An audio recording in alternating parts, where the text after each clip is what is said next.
Hello dear viewer! Let me explain real quick what our current situation and challenge is. We've launched the first rocket on Norvis after 4 hours, ultimately abandoning the planet entirely to rebuild a new main base on Vulcanus. The advantage: we can chill and don't have to deal with biters at all. There's no time pressure, no perimeter wall that has to be defended and maintained. Vulcanus has infinite iron and copper, and calcite is basically infinite as well. Big mining drills and foundries. Perfect conditions to transition into the late game. Now that we are here on this beautiful planet, we managed to set up red, green, blue and military signs to get some technologies that had to be skipped back on Norvis. But how to continue? There's a small metallurgic science subfactory, but we don't have a constant source of tungsten, since the next resource patch is guarded by a demolisher. How to get rid of it? Gun turret spam? Farming a gazillion rocks to research artillery? They are minerals, goddamn Marie. Instead, I decided to set up rare quality production to make rare poison capsules. Demolishers are very vulnerable to poison since they only have 10% resistance against it. Also, instances of poison stack. Since we haven't been on Fulgora yet, recyclers are not available. Therefore, I simply built a couple of foundries, making iron and copper products, throwing away every item that rolled a quality lower than rare. Right now these are only level 1 quality modules, but I'm going to produce level 2 ones soon. Improving from level 1 to level 2 is double the quality chance. Poison capsules require steel and green circuits. That's actually quite a lot of iron, which is why I built 3 foundries. For quality coal I simply put quality modules into the big mining drills, filtering rare coal out. The only problem: what to do with the uncommon coal? I decided to craft it into uncommon plastic with a chance to turn into rare quality. Later on, after unlocking recyclers, this plastic can then be used to make and recycle low density structures to gain massive amounts of quality steel and copper. For now I just store the plastic in a couple of chests. Why go for rare poison capsules? Why not normal ones? I want to. That's not why I do it. I do it cause I effing need to. At rare quality they gain a 60% damage increase, which makes it way easier. Killing a demolisher with normal ones does work, but requires absolute precision. In this spot near our stone voiding, I'm setting up quality copper wire production to craft the required rare green circuits. There are 2 keys to success in the megabase business. First of all, you gotta stay relaxed. Think about it. You're dealing with items all day long. Science packs, high frequency production, bang bang bang, assemblers, all very acidic, chemical processing stuff. Alright? To enjoy Factorio you have to stay cool, calm and collected. Don't worry too much about ratios, biters and perfection. This is not a tip. This is a prescription, trust me. If you don't, you will fall out of balance, split your differential and tip the F over, or worse yet, and I've seen this happen. Start thinking about city blocks. Okay, let's go. Let's get rid of the first demolisher. 22 rare poison capsules should be sufficient to kill it. The trick is to let the demolisher pass the engineer. We kind of want to throw the capsules from behind. If done right, the demolisher will turn into the poison puddle, maximizing the quantity of demolisher segments that are affected by the poison.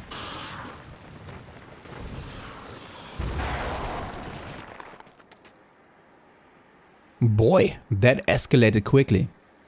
Be very careful, the poison stacks will harm the engineer. Also, fresh demolisher remains will damage bots. Wait 30 seconds or so or farm by hand. Nice, now we can set up automatic tungsten ore mining. There's one issue though, the tungsten patch is located in between dozens of lava fields. Normally I would set up a train, but we don't have purple signs yet, and thus no elevated rails. So I guess it has to be a very long belt. If only I had cliff explosives. And of course there's one lava tile in the way. Mission accomplished, we now produce the metallurgic science pack continuously. I want to get artillery to get rid of all other small demolishers, but I will prioritize cliff explosives for now. But setting up bots and a logistic network is also on my priority list. And to craft bots we need at least a couple of batteries. Even more important, I want to set up the production of purple science. To free up some space in the north we have to get rid of yet another demolisher. Same tactic as before, 21 rare poison capsules. Be very careful to not stand in the exploding lava pits.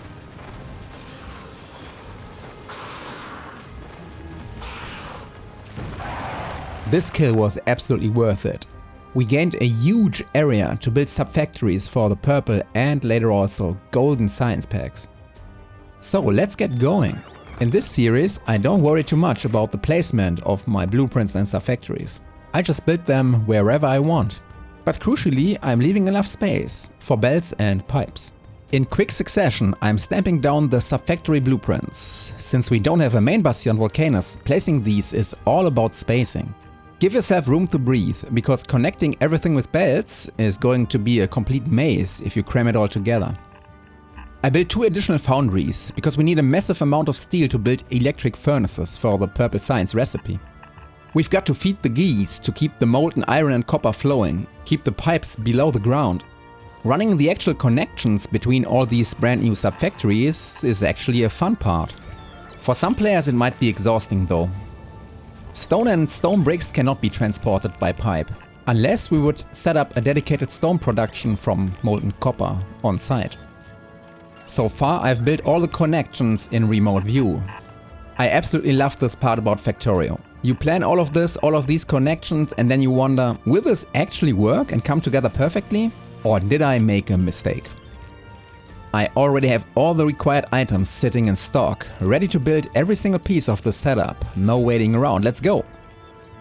The first subfactory we have to build is for rails. Purple Science eats rails for breakfast, so this needs to be rock solid.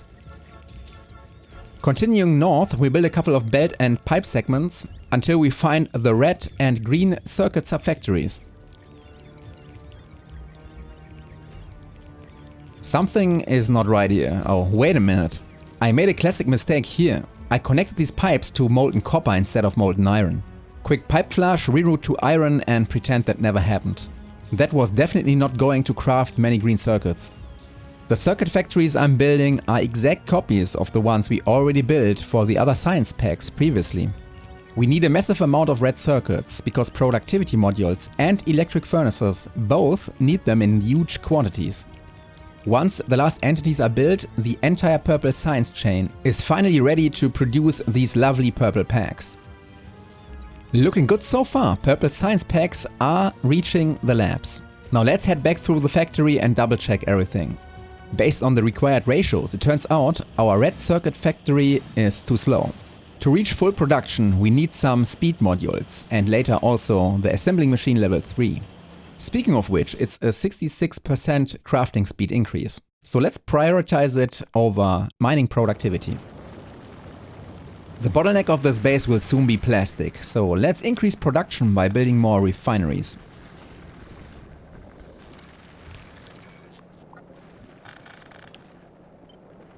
That should be a 50% production increase, going from 4 refineries to 6.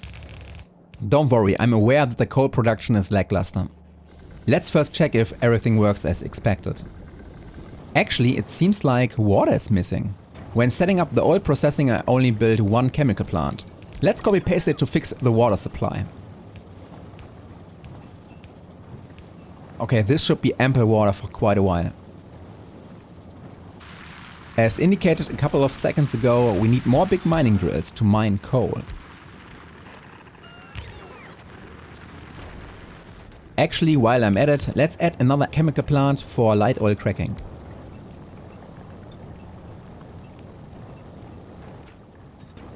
Assembling machines level 3 are ready. Let's use them immediately for the tungsten carbide production. In this case I don't really care about the production speed, but 2 more module slots means double the quality chance. There's already 14 rare tungsten carbide. We finally also get a huge speed increase for the red circuit production. What color is the assembling machine level 3? Yellow or green? Tell me in the comments below. For good measure, let's also upgrade the rail production. I expect to reach 50 science per minute using purple science packs. If you take a close look at the belts, red circuits are slowly stockpiling. We now have access to infinite mining productivity research. But as I said, plastic is the bottleneck. Let's use some speed modules. From time to time, big mining drills have to be moved. With a few more levels in mining productivity, this will be less and less of a problem soon. I think I can slowly but steadily upgrade all other assemblers. I first have to fix some bottlenecks to reach higher SPM levels. But generally speaking, overproduction is a good thing. Second key to success in this racket is this little baby right here. It's called a mall blueprint. There is a new feature in Factorio 2.1 regarding parameterized blueprints. A feature I always wanted in my previous playthroughs. I'm crafting up to a full rocket stack size and the yellowed storage chest is set up to only hold the resulting speed modules. The problem up until 2.1 was there are some recipes in the game where the output of the recipe is a different item than the recipe itself. For example, the casting low density structure recipe for foundries. This is a problem for parameterized blueprints. Recipe and product are different. So you either had to define both or the blueprint wouldn't work with low density structures for foundries. But now look at the second row. The parameter 6 is a product of 0. This product of selection didn't exist before 2.1. With a new mall blueprint setup like this, the game recognizes what the actual resulting product of a recipe is. Thanks Whoop, finally I can use my good old yellow storage chests again. And use a threshold based on the content of the logistic network. This is very useful for foundries, EM plants and cryo plants. Anyways, let's automate the production of rare poison capsules to get rid of more demolishers. This can now very easily be done using the mall blueprints and a network of logistic bots. Of course, the steel chests have to be upgraded to passive provider chests. And roboports are necessary as well. We need full coverage.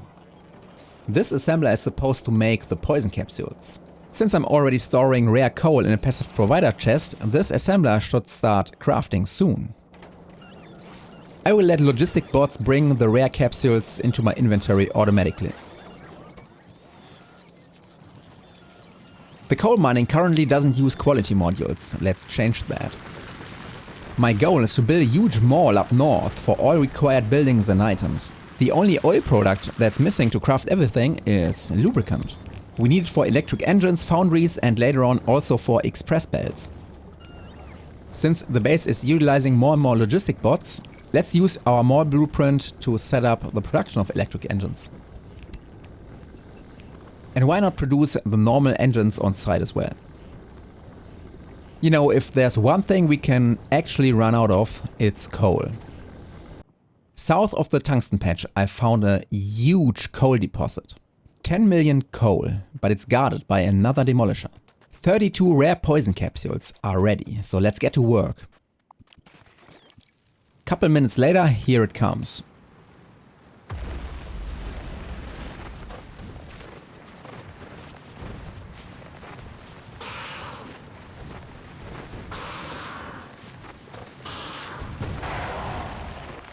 Yeah, I lost 50% of my health, because I'm too lazy to craft shields.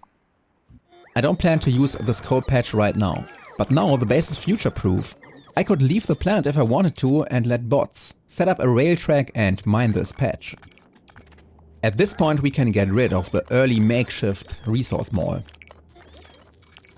Similarly, the initial Vulcanus blueprint to craft the first foundries is now obsolete as well. I killed like 3-4 demolishers, but I have to pump those numbers up. These are rookie numbers in this racket. I should remove them at least twice a day. The other important item I am now slowly producing is the speed module level 3. Productivity modules are perfect for some items, but if resources are free, which is true for iron and copper, speed modules are a great choice.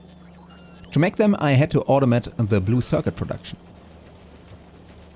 We already unlocked cliff explosives. To make them, we have to produce normal explosives. And with all of this set up, let me introduce the new mall. On the left, chests, inserters, substations, assembling machines, and roboports. This one reads robot statistics to automatically insert bots if necessary. In this case, I want 400 logistic bots and 200 for construction. You can also see the production chain, grenades, barrels, cliff explosives. Finally, we can get rid of these pesky, annoying cliffs, which opens up a lot of new possibilities here on Vulcanus.